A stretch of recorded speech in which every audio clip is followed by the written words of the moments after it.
De inmediato vamos a saludar a continuación al psicólogo Roberto Benítez González, magíster. Él es docente universitario en la Universidad del Valle de Grijalva, desde México, y hoy comparte con nosotros en este espacio, así que un gusto. Bienvenido, doctor Roberto, muchísimas gracias por compartir con nosotros. Y bueno, para seguir tratando este tema que hoy se convierte de vital importancia, como es la autoestima en épocas de pandemia, en épocas de COVID. Hola, ¿qué tal? Buenas tardes.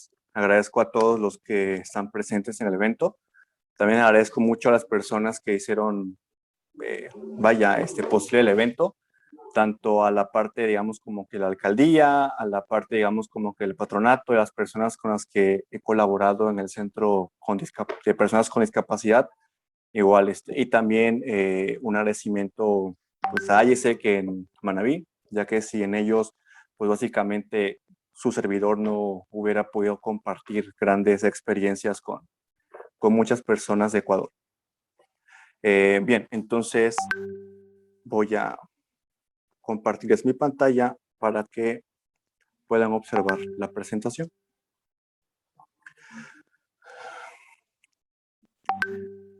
Ya escuchamos un poquito en la cuestión teórica o algunos conceptos, algunas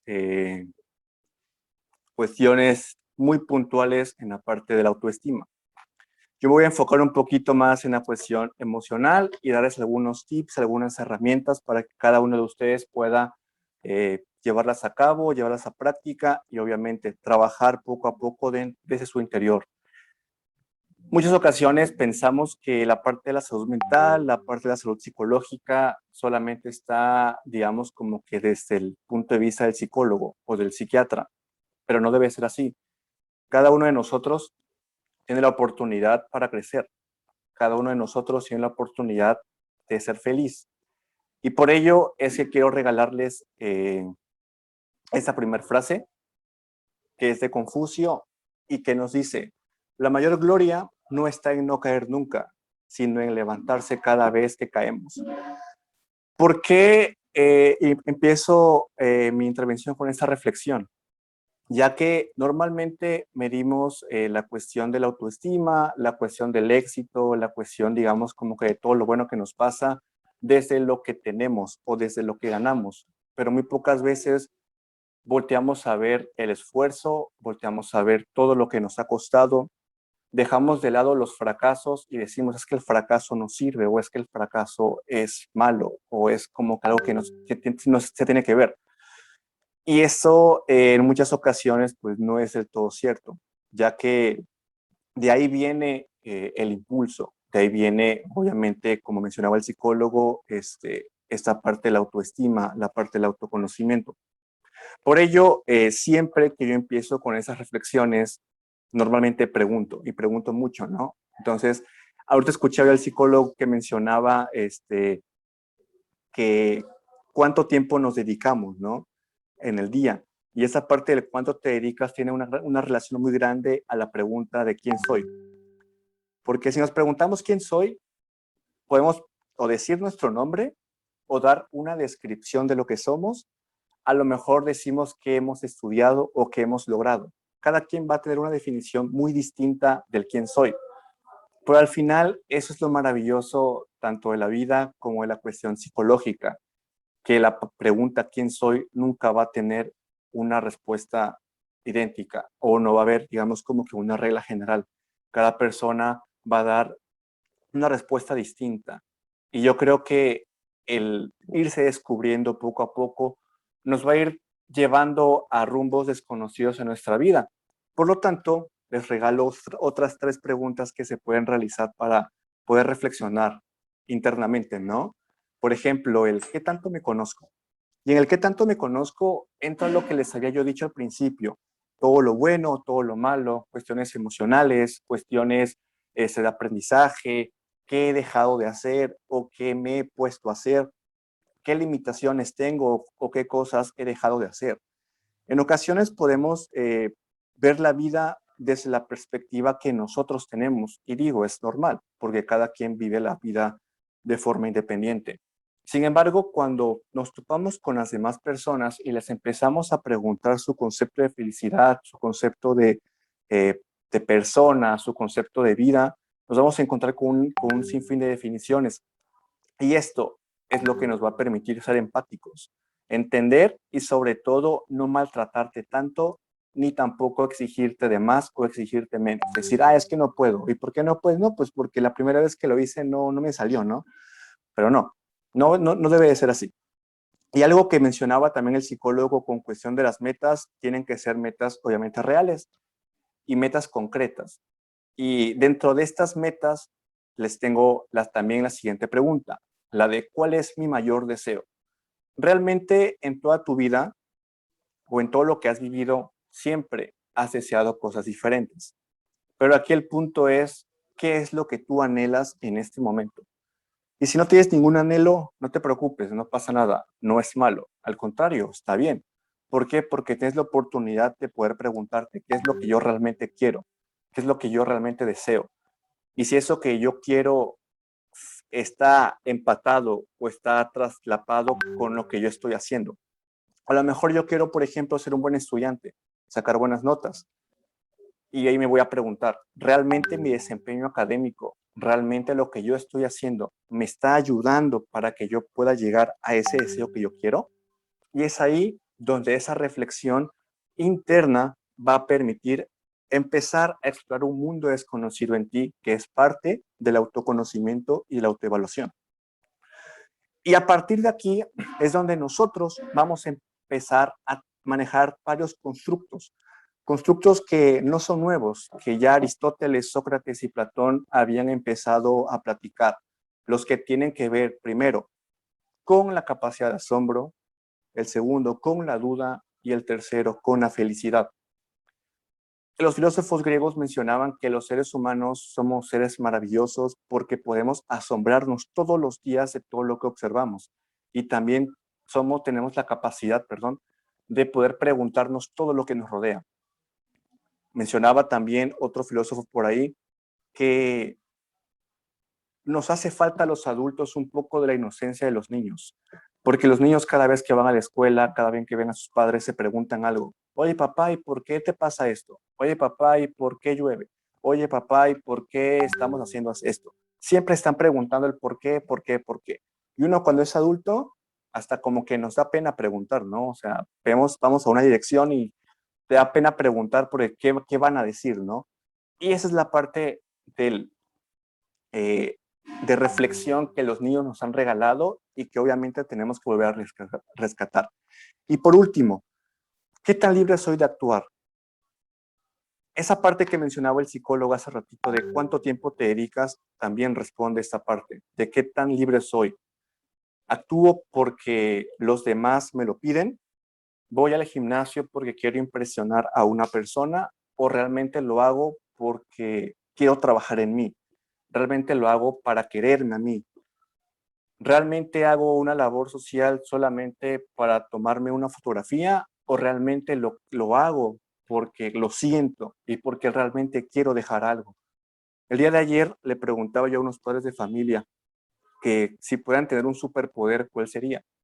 Y varias mamás me comentaron, poder ayudar a la comunidad, poder ayudar a mis vecinos. Y eso es algo muy bonito porque eso nos da todavía fe en la humanidad. Nos da fe que somos más las personas que queremos un cambio, somos más las personas que a pesar de todas las adversidades y las complicaciones, queremos ver un mundo mejor. Por ello, ya platicó un poquito el psicólogo y no me detendré mucho en esta parte, pero también otro autor, Canales, en el 2019, también menciona y hace la analogía que el autoestima es como si fuera una escalera, en donde en cada escalón vamos teniendo cada una de las pautas que hace un momento les fui comentando, ¿no? El primer escaloncito, el autoconcepto, que vendría siendo cómo te ves tú a ti mismo, ¿no? Luego de que tú te percibes de una manera, te preguntas, ¿realmente te gusta como eres? ¿Realmente soy feliz con lo que tengo? Y una vez que te evalúas, viene la autoaceptación. Es decir, ok, yo sé que soy gordito, yo sé que soy psicólogo, yo sé que soy alto, yo sé que tengo granitos en la cara, lo que sea. Y bueno, vaya, me quiero, me acepto como soy. Cuando ya eres capaz de observarte al espejo, contemplarte y mirar cada detalle que tiene tu cuerpo, cada detalle que tiene tu cara, es ahí donde podemos empezar a trabajar con esa autoaceptación. Y por último, autorrespeto y autoestima, ¿no? Que vendría siendo como que la cúspide de todo lo que hemos venido platicando. Ahora, ¿cómo hacemos eso? ¿Cómo le hacemos para que pues podamos, digamos, como que construir esos elementos? Bueno, número uno, ¿cómo trabajamos desde casa? Primero, hay que desarrollar un sentido de responsabilidad y sobre todo sentirse útil. Una ocasión leí que mencionaban que el trabajo dignifica al ser humano, que una persona que no trabaja se siente inútil. Y hay personas que no trabajan, pero que, por ejemplo, buscan qué hacer, ¿no? En muchas ocasiones yo me sentía en mi casa y decía, es que no tengo nada que hacer, ¿no? Y de repente llegaba mi papá y me decía, me regañaba porque mi abuelo perdió un brazo. Y aún así, mi abuelo con su edad se dedicaba a limpiar los terrenos y trabajaba de velador, trabajaba de muchísimas cosas, de vigilante.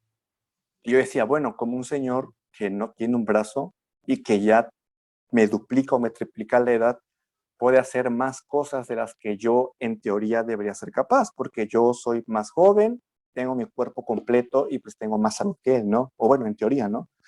Y es ahí donde uno dice, bueno, tiene razón. Entonces, vemos que el cuerpo como tal, pues no es una limitante. La limitante como tal es el pensamiento, es lo que tú crees o es lo que tú dices.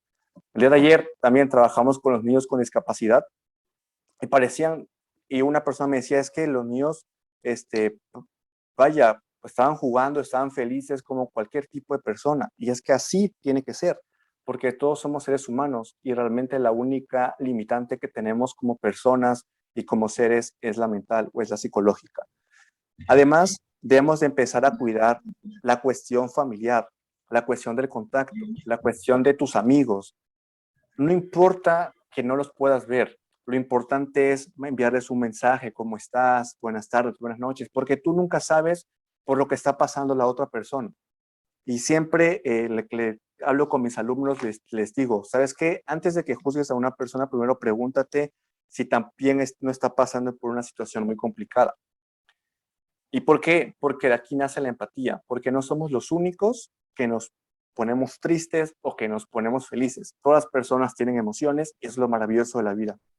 Debemos de trabajar con habilidades comunicativas, con el arreglo personal, es muy importante y creo que esto nos pasó muchísimo durante la pandemia. Creo que más de uno alguna vez, si nos tocó hacer home office o a lo mejor estudiar, quizás no, nada más nos levantábamos de la cama, nos medios peinábamos, nos poníamos agua en la cara y nada más nos colocábamos la camiseta o la camisa o el uniforme de la escuela, ¿no? Y por abajo con pijama.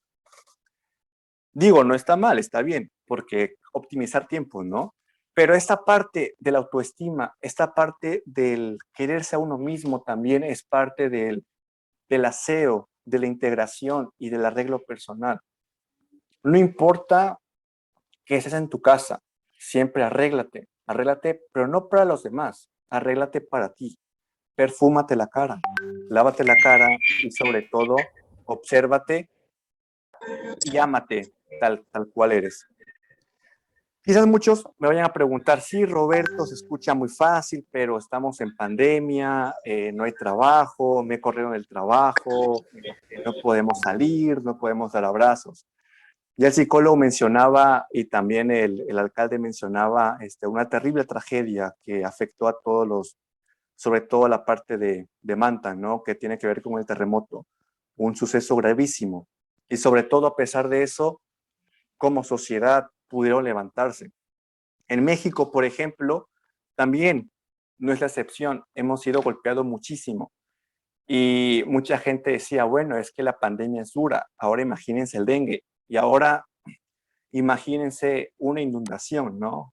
Una inundación en pandemia. Vivir en un albergue en pandemia. Y que toda la gente que se inunda se paraliza, que no tenga que comer, que trabajar. Y aún así, cuando yo pasaba, por ejemplo, por esos lugares, yo veía a la gente que sonreía, que tenía buena actitud, que tomaba fotos, pero que veía la vida de una forma increíble.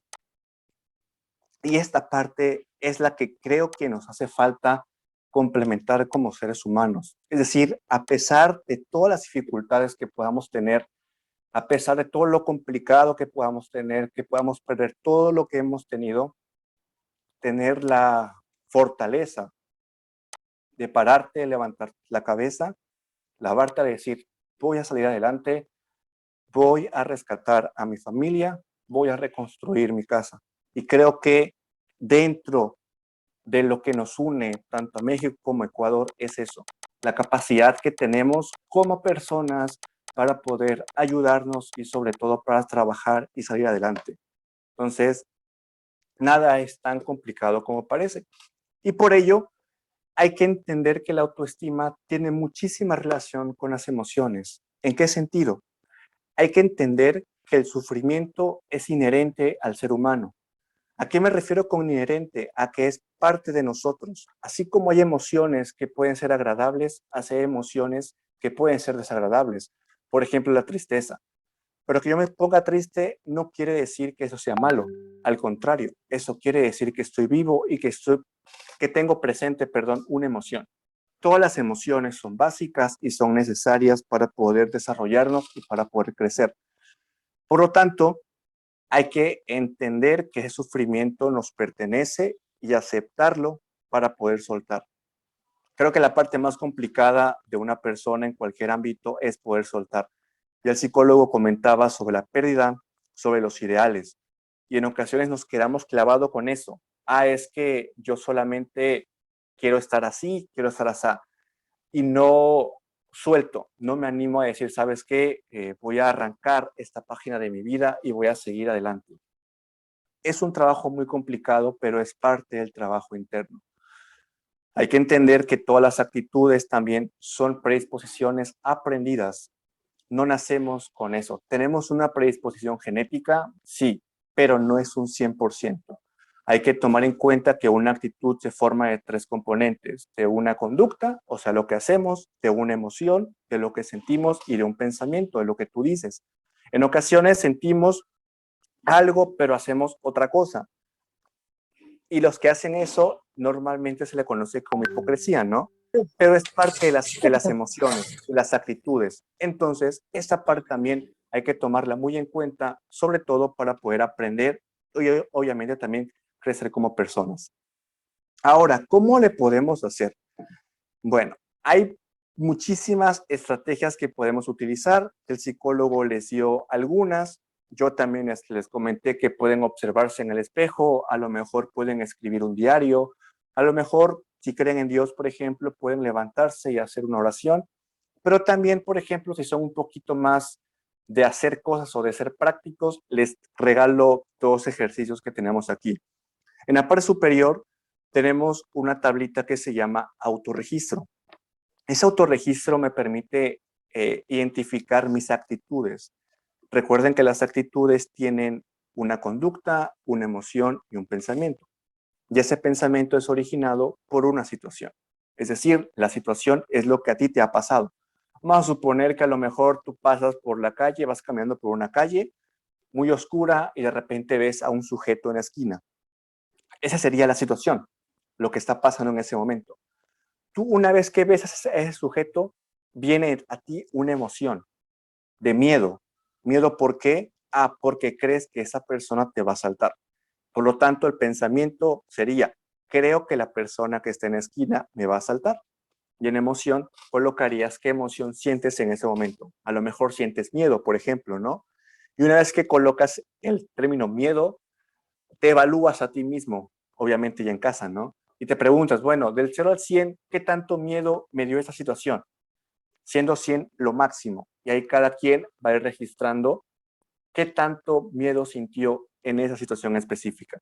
Y al final tenemos la conducta. En la conducta vamos a colocar básicamente lo que hicimos, qué consecuencias tuvo y al final, pues obviamente si fue agradable o fue desagradable. ¿Para qué me sirve esto? Esto me sirve para evaluarme.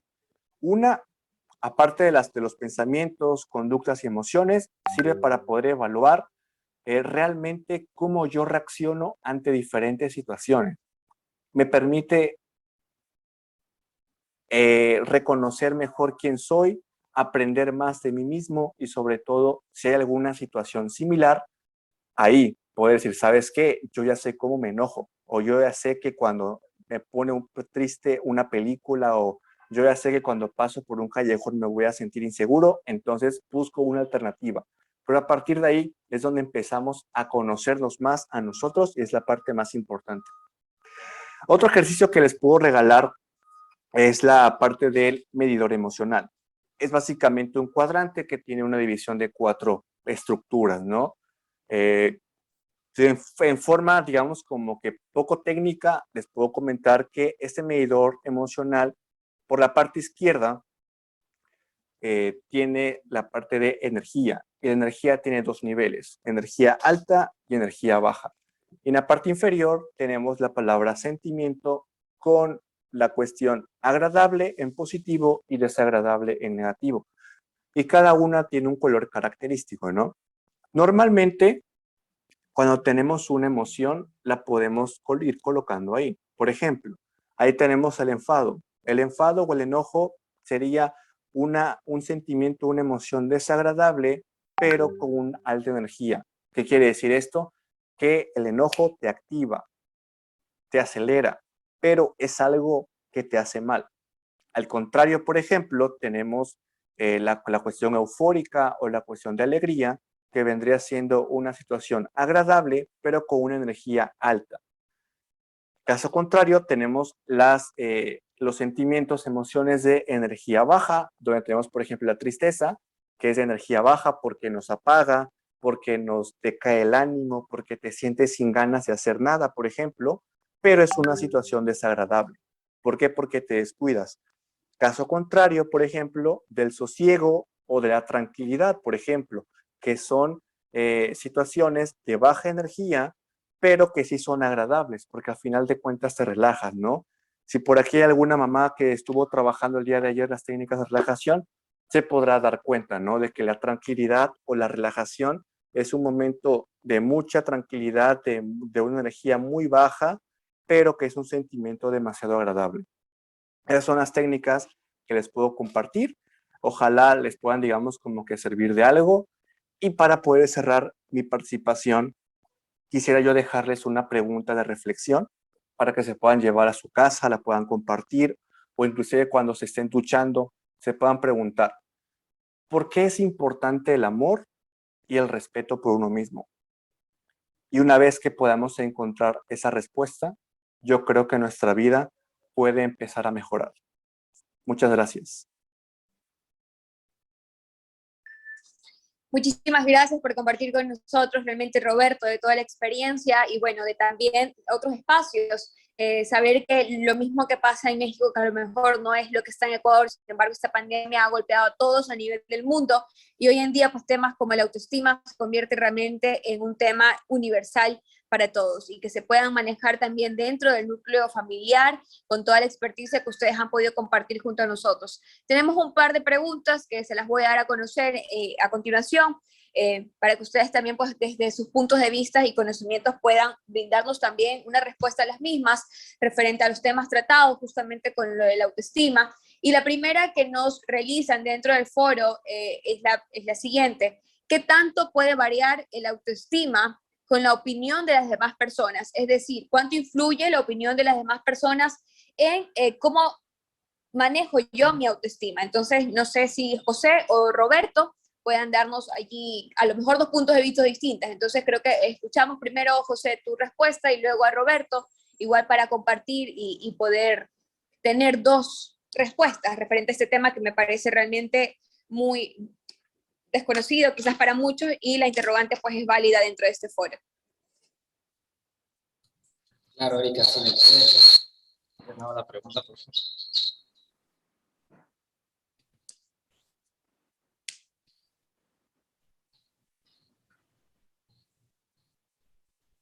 Erika, ¿cómo estás? Si me puedes repetir. Ok, te repito la pregunta. La pregunta es la siguiente. ¿Cuánto varía o cuánto incide la opinión de las demás personas sobre mi autoestima?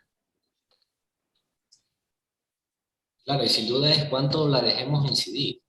O sea, cuánto permitamos que eso nos afecte a nosotros como sujetos, como personas.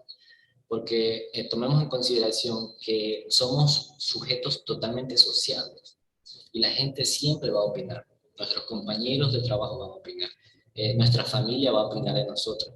Y es que nos encanta opinar de los demás.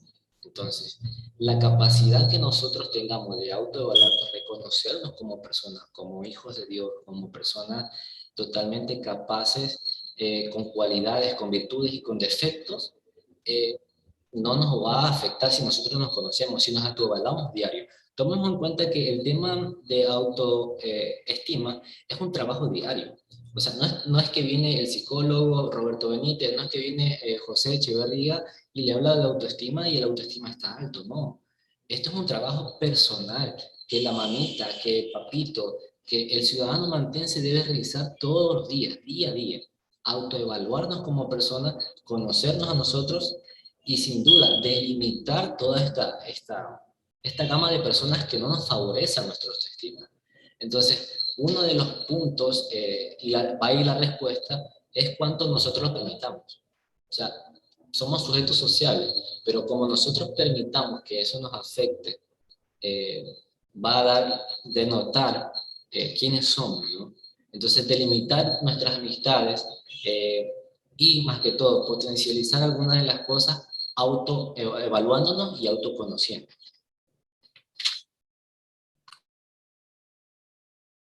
Muy bien, muchísimas gracias, José.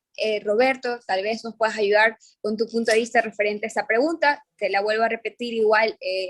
¿Cuánto puede incidir la opinión de las personas sobre el autoestima propia? Gracias. Creo que aquí voy a decir una respuesta muy psicológica. Depende. Hay dos variables muy importantes. Hay un autor que menciona que tenemos un control interno o un control externo. Normalmente las personas que tienen un control externo son personas que se preocupan mucho por el ambiente o personas que se preocupan mucho por lo que pasa alrededor. Las que tienen un control interno se preocupan más sobre lo que ellos hacen. Les pongo un ejemplo. Vamos a suponer que un alumno reprueba un examen. El alumno puede decir, es que el profe me reprobó.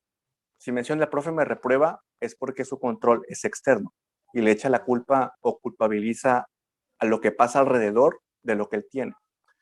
Si al contrario dice, bueno, creo que sí es cierto, fallé en muchas tareas y en el examen no me fue tan bien, pues ahí estamos hablando de un reconocimiento interno. ¿Qué quiero decir con esto? Quiero decir que a partir de todas esas dos situaciones podemos empezar a evaluar. ¿Por qué? Porque si me enfoco mucho en la parte externa, obviamente lo que la gente me diga me va a afectar. Si yo le pregunto, por ejemplo, a las esposas, ¿no? A los esposos, oye, mi amor, ¿cómo me queda este vestido? Y su esposo tiene dos opciones de respuesta. O te responde para que no te enojes o te responde de forma honesta. Si te responde de forma honesta y te dice, ¿sabes qué? No me gusta porque te ves así o te ves así.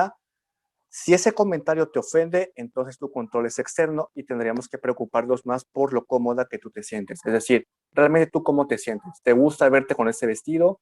¿Te sientes cómoda con ese vestido?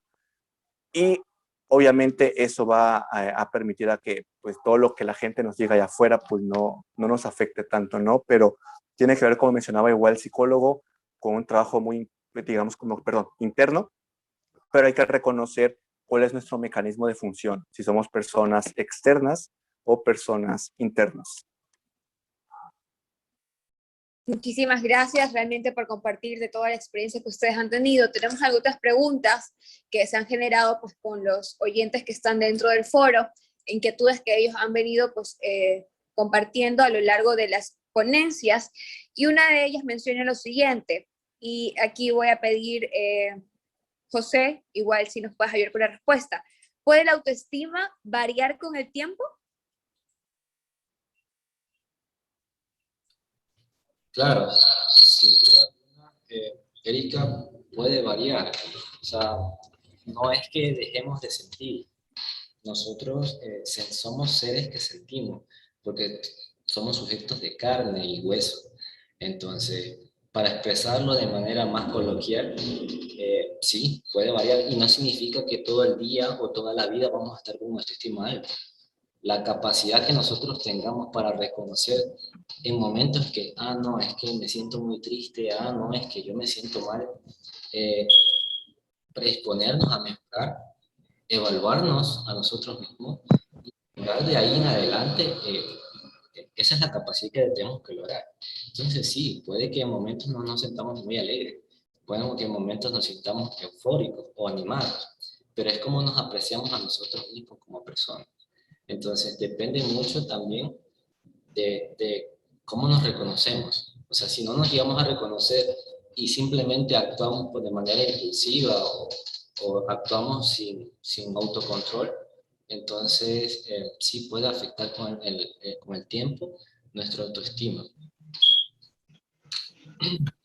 Muchísimas gracias por la respuesta.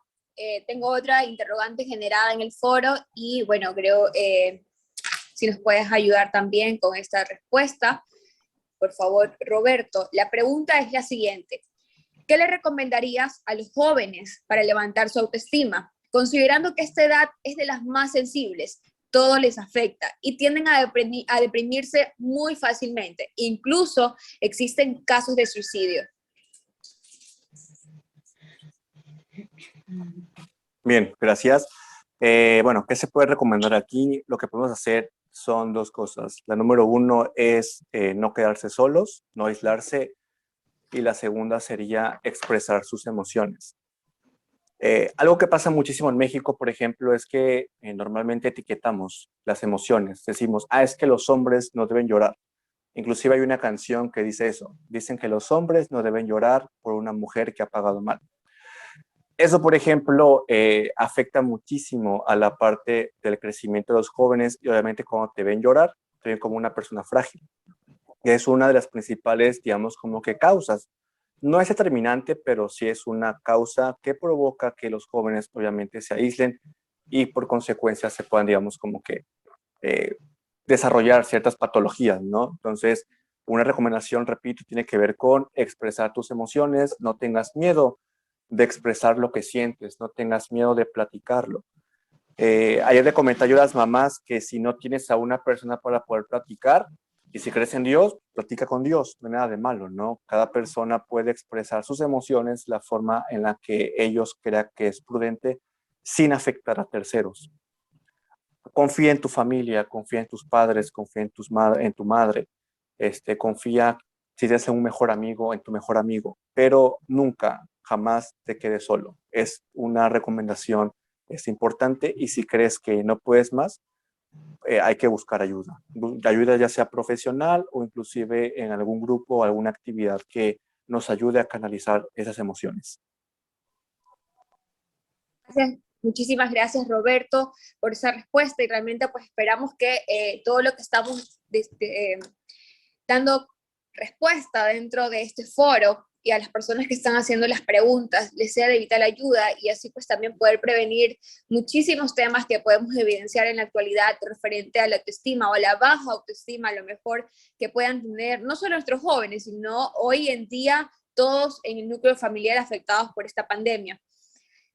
Mi querido José, una de las últimas preguntas ya que se realizan dentro del foro para cerrar este espacio que hemos compartido junto a ustedes, menciona lo siguiente: ¿cómo podemos ayudar a los adolescentes que al mirarse al espejo ven a una persona completamente diferente a la que son? Primero, José, aquí sí nos puedes hacer un preámbulo de, existe un nombre desde el punto de vista médico, psicológico, a referirse a esto, al cómo nos vemos frente al espejo y cómo somos en realidad, y con ello pues también puede dar respuesta a este interrogante. Claro, claro, sin duda. Hay patologías que están descritas en los libros, en CIE-10, en DSM-4 o en DSM-5, también hay libros en los cuales catalogan, digamos, la apreciación errónea de nuestro físico, como, digamos, puede ser anorexia, puede ser el tema, ya después de la anorexia viene la bulimia, que ya cuando se meten el dedo a la boca para poder vomitar, y es que ellos se aprecian de una manera totalmente diferente. Entonces, de ahí genera depresión, ansiedad. Entonces, esto es un sinnúmero de procedimientos. Hay que evaluar más que todo el contexto en el que se desarrolla.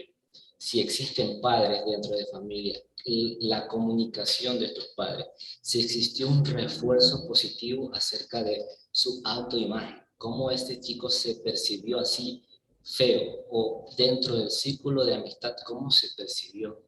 Entonces, hay que evaluar más que todo el círculo familiar, social, y más que todo la estructura como persona de ese adolescente, ¿no? Muchísimas gracias realmente por la respuesta y realmente tener muchísimo en consideración todo lo que nuestros ponentes hoy comparten con nosotros, desde la experticia y el profesionalismo referente a estos temas que son de vital importancia hasta para poder prevenir situaciones que se ven a diario en el núcleo familiar. Dentro de esto, ya con esta última pregunta cerramos.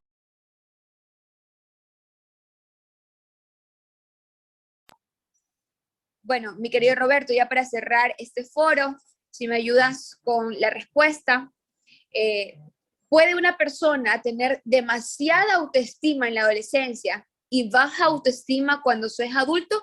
¿Cómo intervenir esto? Además, ¿de qué forma varía la autoestima con la edad? Sería bueno aclarar eso antes de dar respuesta a esta pregunta. Bien, la autoestima es un concepto, como también los seres humanos, que se desarrolla, que evoluciona y que es cambiante. No es estático, es igual como las emociones no son fijas, siempre van a variar de acuerdo al contexto, a situaciones, a los estímulos, a recuerdos, ¿no? Y con base a esta premisa, obviamente la autoestima también maneja el mismo papel.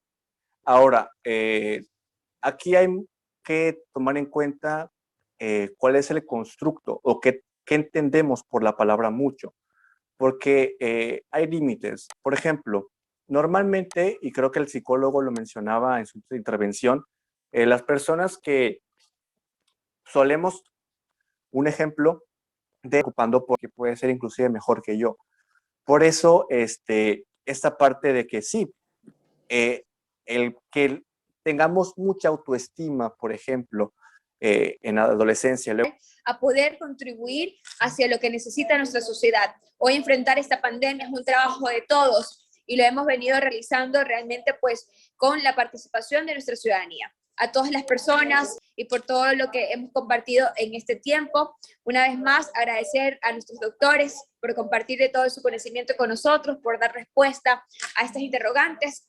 Y realmente pues esperamos tener un próximo foro con muchos más temas a tratar, dando solución a estas problemáticas que esta pandemia, y bueno, también fuera de la pandemia hemos venido acarreando como sociedad, y realmente agradecidos con ustedes por ser partícipes. De esta manera nos estamos despidiendo. Una vez más, también muchísimas gracias a nuestros intérpretes que han estado compartiendo también nuestro lenguaje de señas como una alcaldía inclusiva, también para que todos podamos tener acceso a este tema de comunicación que se vuelve de vital importancia. Excelente día, noche ya para cada uno de ustedes. Muchísimas gracias, que puedan compartir y disfrutar de todo esto y que estos temas sean de vital importancia para el desarrollo de cada uno de ustedes y hacer de Manta la mejor ciudad de todas. Buenas noches con todos. Muy buenas noches.